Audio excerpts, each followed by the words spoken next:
Hello everyone, this is part 30 of What If Naruto Was Madara's Brother, and I hope you guys enjoy this video and to like, to subscribe, to share, and check out the playlist, to see more comment down below.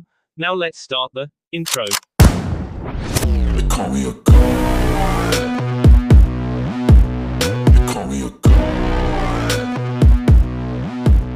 They call me a god. Join my membership, the perks are great. It's in the description. Land of Lightning. Shisui attentively observed the fortifications and traps being established across the beach. Watching ninjas and samurai work side by side would have been a bizarre sight a few months ago, but now after seeing the walk among the world, it was not that much of a surprise that men regardless of the different beliefs were working together for the survival of their race. Yet despair and anxiety were clearly visible among many, for they were worried about the enemy and the fate of their loved ones. It had been 3 days since Shisui arrived with the meager Kingsguard force. The majority of the Kingsguard survivors had hopefully delivered the Uzumaki refugees safely into Lord Tajima's hands and joined the Uchiha leader in the defense of their homeland. The Senju family had not taken the death of one of their own very well. Even so, Hashirama and Tsunade, despite the grief over the loss of their brother, had devoted themselves to saving the life of their wounded king, knowing very well that if Naruto's, then it would be a disaster. Having already endured several defeats and terrible losses, their people would not survive the death of their king. He had been amazed at their healing prowess, as the two siblings healed even the most grievous wounds of the king in 2 days. But that was where the good news ended. Hashirama had suggested that while Naruto was physically recovering, it was his mind that worried the Senju leader. The king had lost a lot of B, and combine that with the loss of his beloved aunt who was like a mother to him, nobody was sure what the mental damage was. Shisui had insisted them not to give up and keep at it, while he and his friends along with Mito, Hanzo and Mifune took up the charge of preparing their army for the upcoming battle. He had been very surprised when Tsunade informed him that almost the entire land of Lightning was badly ravaged.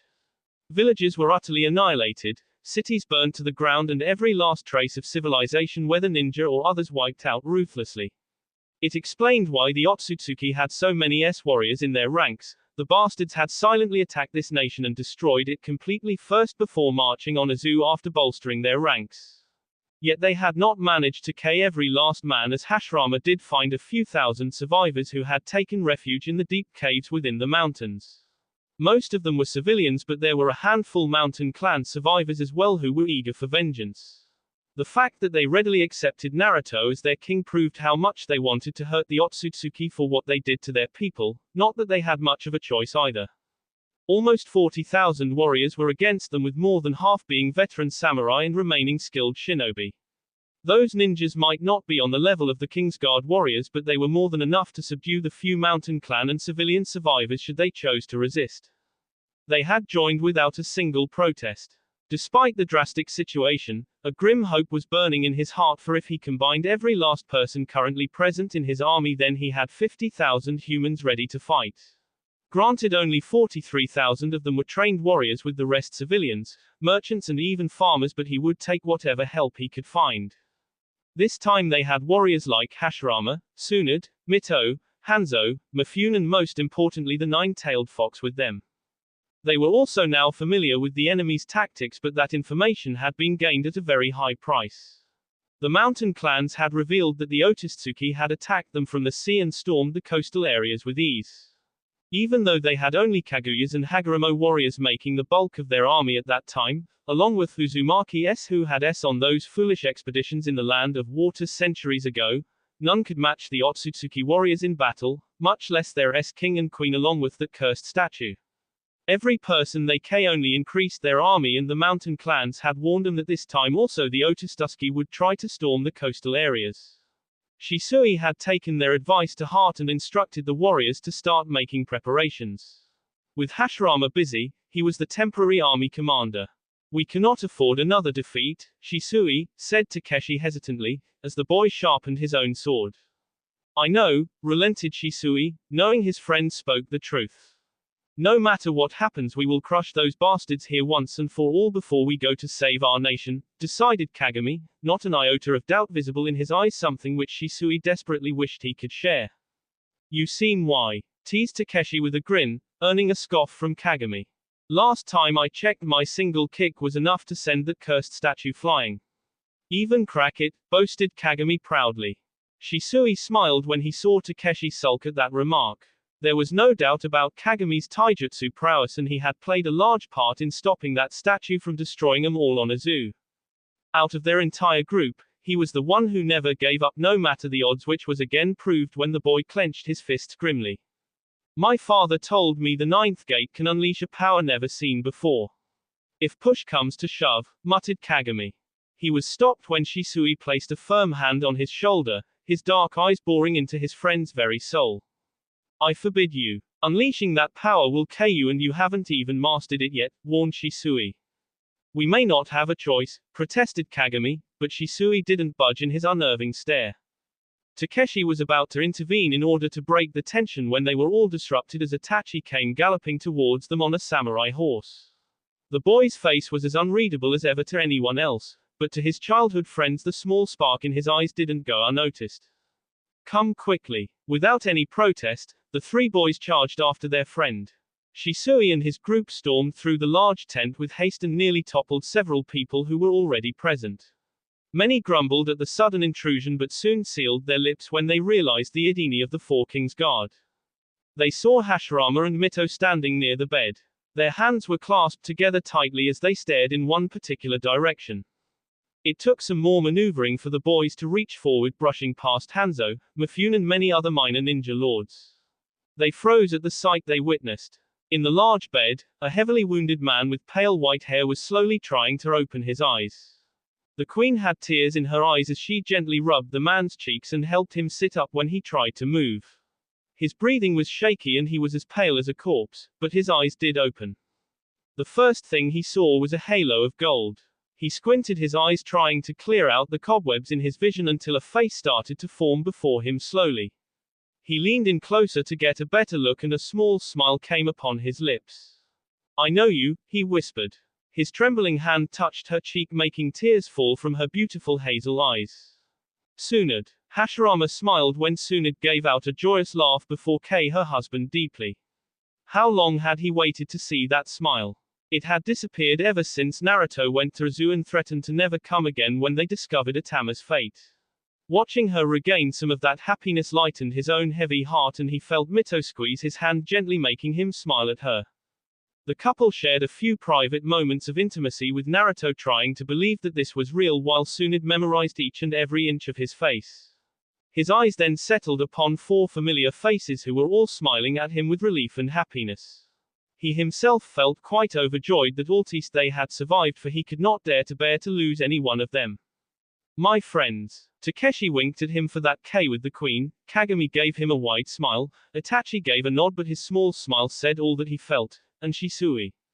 Welcome back, my king, said Shisui happily with a tearful smile. Naruto gingerly touched his head, remembering all that he had gone through in there. He would never be the same, but at least he was not as clueless as he once was. I was in a dream, he whispered, and was displeased when he saw that his hands were shaking and his hair had turned white. That was not even taking into account the fact that his entire body was a mess of bandages and he smelled like S. Shisui chuckled, having realized his dilemma, and approached forward. This belongs to you, my friend. Naruto could not help but try to get up, much to Tsunade's protest, but on seeing that he was not going to relent, she helped him stand up. He looked at his best friend, who was holding out Dawn towards him. His trembling fingers reached towards the hilt of his ancestral weapon, and he could not stop the eagerness flooding his heart. Dawn was very dear to him and a part of his people's history. But now that he knew its complete truth and every ancestor that ever wielded this sword, it made him yearn for it as if it was a part of his own soul. There were more than one moist eyes in the tent as the king unleashed Dawn from its scabbard, and for a moment the tent was blinded in glittering light. Tsunade gasped in surprise along with everyone else as the light eased down. A thick layer of chakra had been unleashed by the blade, which was now merging with Naruto's body. To their sheer shock, Naruto's white hair turned the natural brown again. The paleness of his skin vanished to be replaced by a healthy natural color. His eyes and face lost the tired and dazed look, regaining his focus. But most of all, it was his aura that now burned as brightly as a dragon, radiating power and iron will. Shisui was stunned when he saw instead of the regular Sharingan there was now a shuriken shape burning in the king's eyes. Naruto looked around and was surprised to see people familiar to him and even strangers kneel before him. Their surprise and even awe clearly visible for him to see.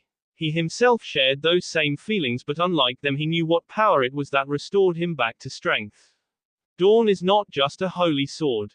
It is not just made up of foreign metal and the chakra of the 10 tails, but it also contains chakra from each and every one of its wielder throughout the sands of time.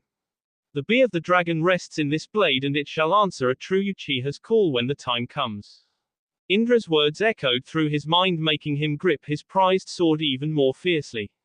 No longer was he afraid of the power of his people, no longer was he wary of his ancestors. His eyes narrowed dangerously as they settled down on the fox that was staring at him in shock. Noticing his stern glare made the beast flinch. Kurama was feeling nervous after a very long time.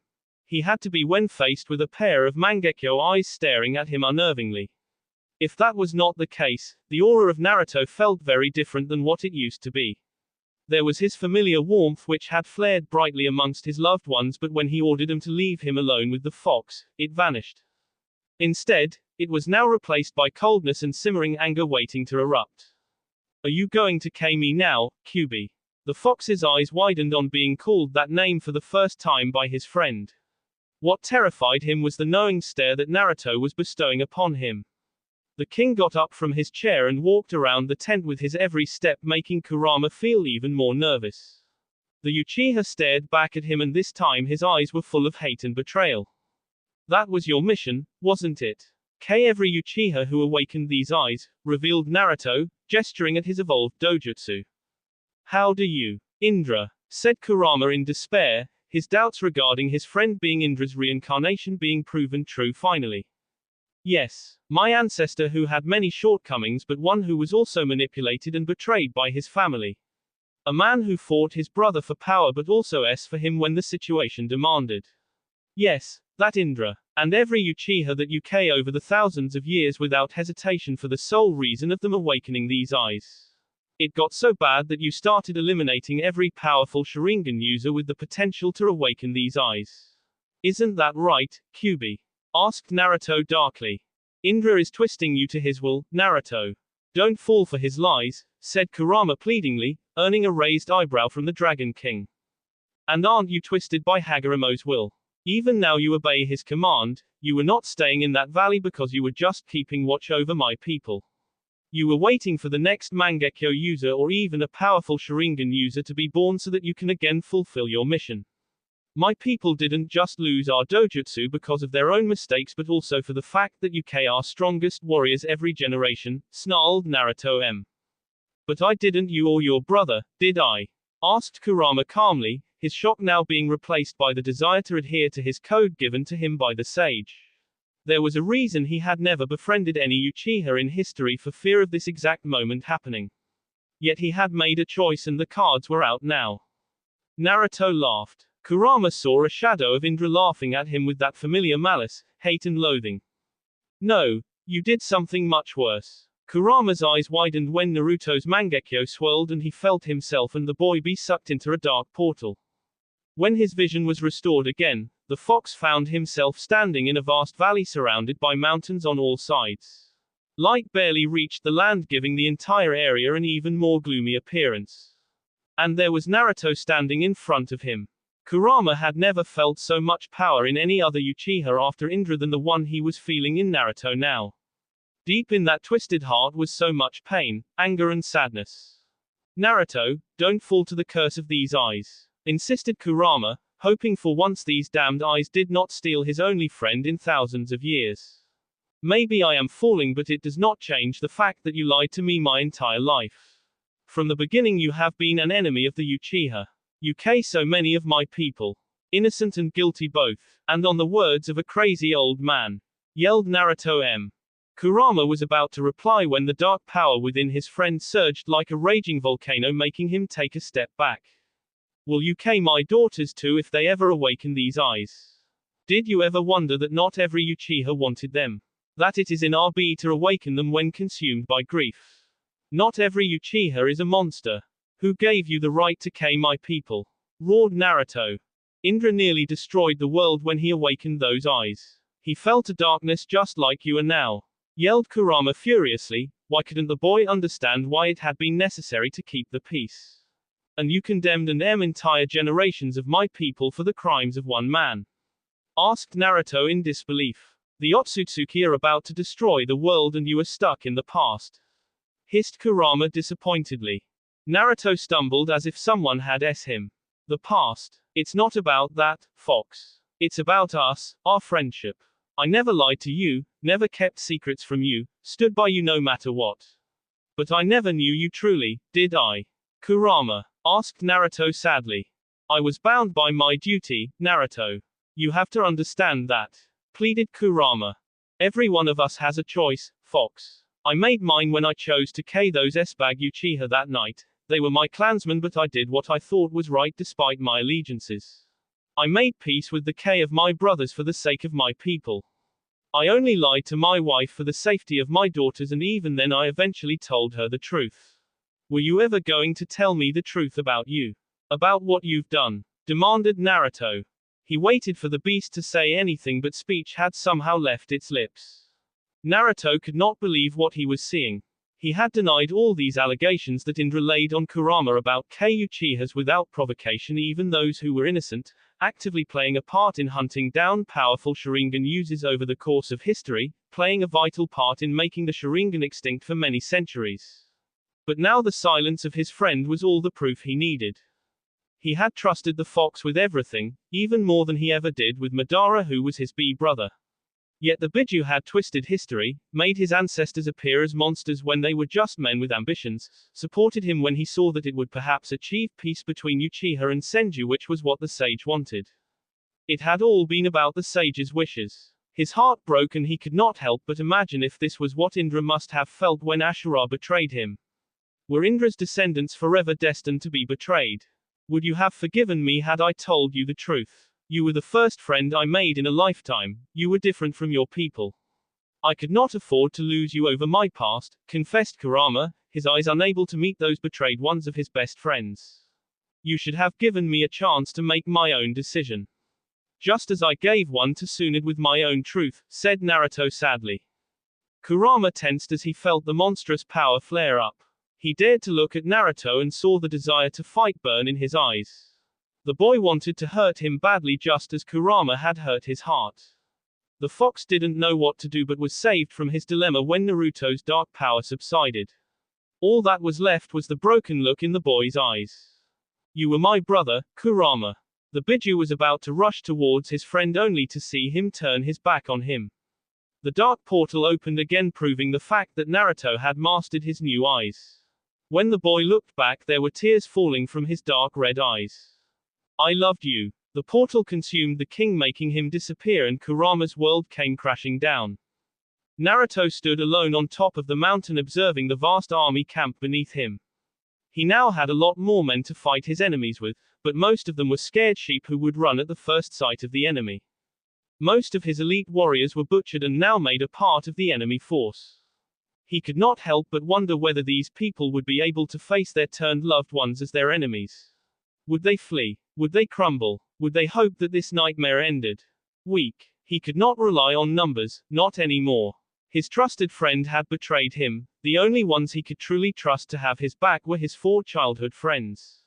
No matter, he was not weak anymore. Either these warriors would man up and fight for their survival or perish. There was no room for weakness against death. He clenched his fists and felt unending hatred burn in his heart as he remembered Kimimuro's arrogant smirk when he killed Naori and almost killed him. He could feel those bastards approaching, and soon he would face that worm again. But this time he would burn him alive, ell him apart, make such a mockery of him that 1,000 generations from now would tremble when they heard of that fool's fate. He took in a few deep breaths to calm his nerves and control his hatred. Indra had warned him that his new power would change him, and the man was not wrong. Never in his entire life had Naruto expected Kurama to betray him like that. He had shared everything with the fox, thinking him to be a friend only to be betrayed. The Biju could do whatever it wanted, he just didn't care anymore.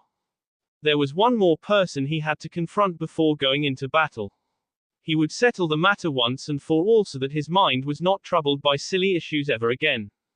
With those thoughts, he flared his powers in search of the person's chakra signature and after a few seconds discovered their location. Tsunade blinked in surprise when she saw Naruto march into her tent swiftly. She had trouble believing that he recovered so quickly from his injuries. Even if his wounds were healed, his body shouldn't be strong enough so fast. She had never believed as to why the Uchihas were so protective of Dawn, but after seeing the power the sword had, she could understand why. She didn't know why, but she could feel a change in Naruto's aura. A sense of bitterness and bubbling anger was what she felt when she tried to feel his aura.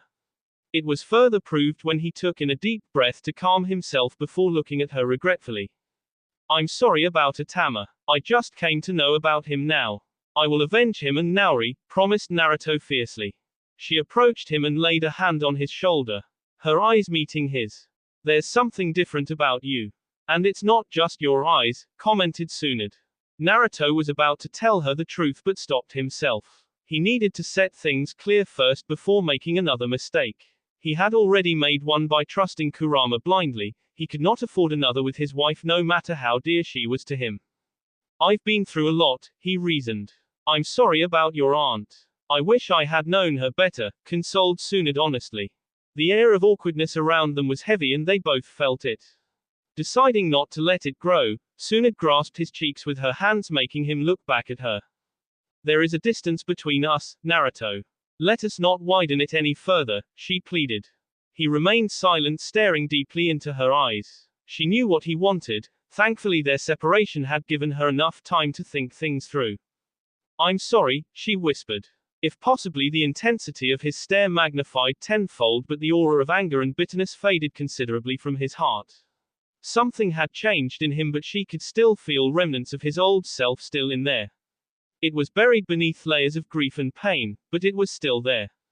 You will be loyal to me and our family. I really like you, Tsunade, and in time I will come to love you, but not if you let your emotions rule our relationship. I will trust you with everything in my life and never hide anything from this point onwards. Can you promise the same? Can you give me your unwavering loyalty? He asked seriously, looking right into her eyes. Yes, she promised, and could not help but be a little turned on from his commanding presence. He had been so hesitant and careful before, but now it seemed like she was truly in the presence of a king and not someone trying to learn how to rule. There was no doubt or hesitation in his eyes, and she could not help but confess a thing that had haunted her for past several days. When you were gone, I blamed myself for our fight.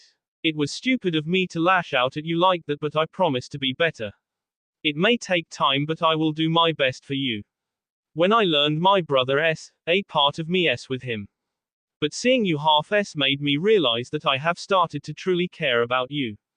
Neither of us are perfect, but we can try to build something good by understanding each other. I don't know if what I feel for you is love, but I do know that I want you in my life, confessed Tsunade. She sighed in relief when a soft smile broke across his lips.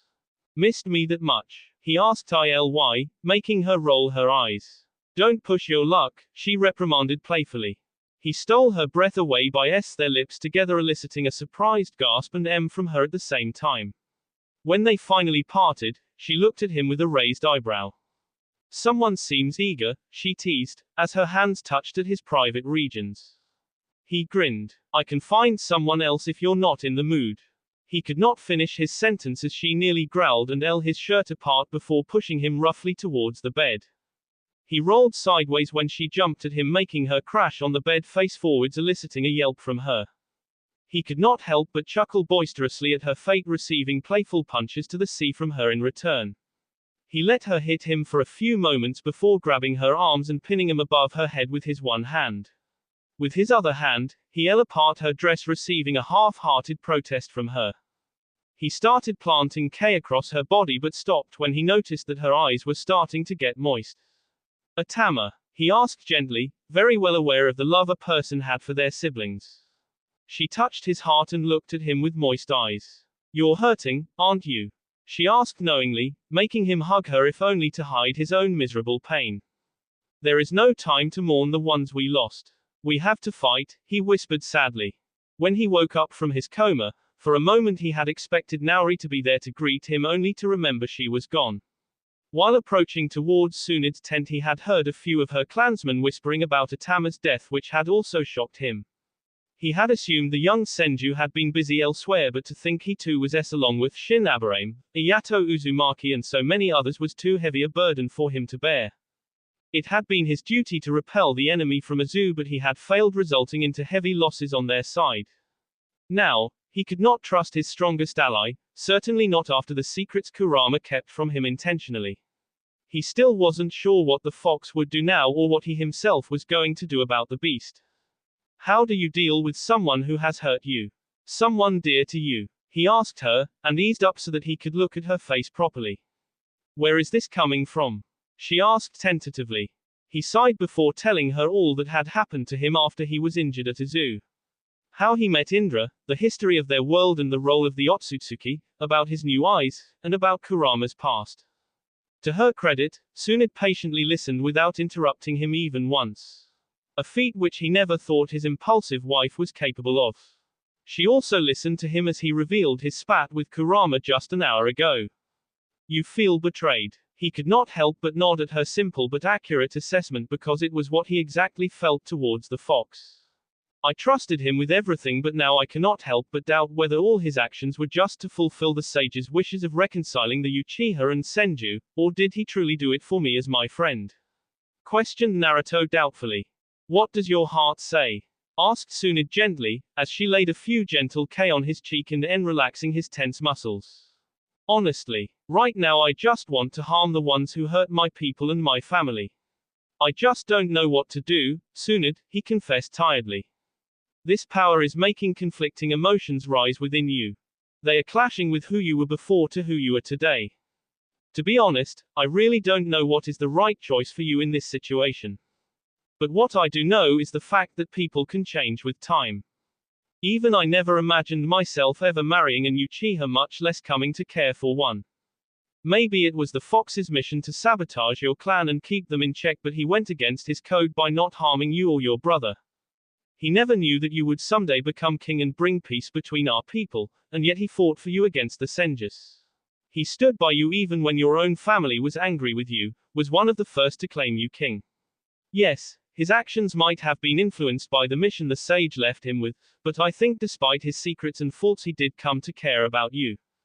There comes a point in everyone's life when they have to make tough choices. Ones which are not easy to make. I think the fox made his when he chose you over his mission. It does not lessen his guilt of keeping secrets from you or laying down his own biased account of your ancestors, that makes him more human to me. She was surprised when Naruto smiled ruefully, making her send him a curious look. The beast thinks himself to be better than humans. I cannot imagine his reaction when he realizes that he made the same mistakes as any other human would. That ought to bring his overinflated ego down a peg or two, said Naruto humorlessly. Even as he said those words, she saw the lingering worry ever present in his eyes. The Otsutsuki had done a great damage to his self-confidence after inflicting repeated losses, with each bearing painful casualties.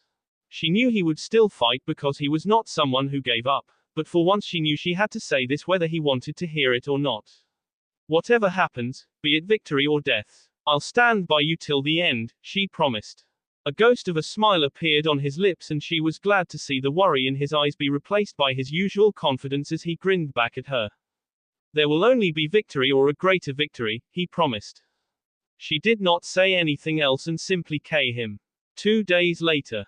Dark clouds spread across the skies like a layer of ash, robbing the earth from every last ray of sunlight. Heavy rains lashed out on the vast mountains, ferociously drenching both rock and man in its fury. Distant thunder roared regularly, with occasional lightning strikes hitting the soil, making the ground tremble. Even in such a dangerous weather, a gigantic mass of humans stood strong. 50,000 against the approaching wave of darkness led by the striking form of Kimimaro Otsutsuki. The field was covered in various flags and banners, men and women adorning different battle armors, anxious eyes and nervous hearts awaiting the inevitable clash. What made the living more nervous was the sudden absence of the 9-tailed fox from their ranks. The beast was supposed to be their trump card, but yet it was nowhere to be found despite their best efforts. It had sent a wave of anger, Panic and fear among the army, which was eventually stopped by Hashirama and the king himself. No explanations were offered, but the chaos was stopped by the monstrous aura unleashed by the two men. It had made everyone back down and get in line despite the doubts. Those same two men were currently standing at the head of their army alongside the queen. Behind them stood the four kings guard, with the left and right flanks maintained by Hanzo and Mifune respectively. Even the civilian fighters among the army could see the enemy outnumbered them vastly. Maybe even 3 times at least.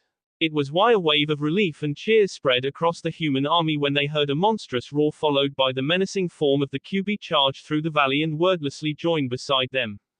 The beast expectantly glanced at the king and flinched when the said monarch never even looked at him once.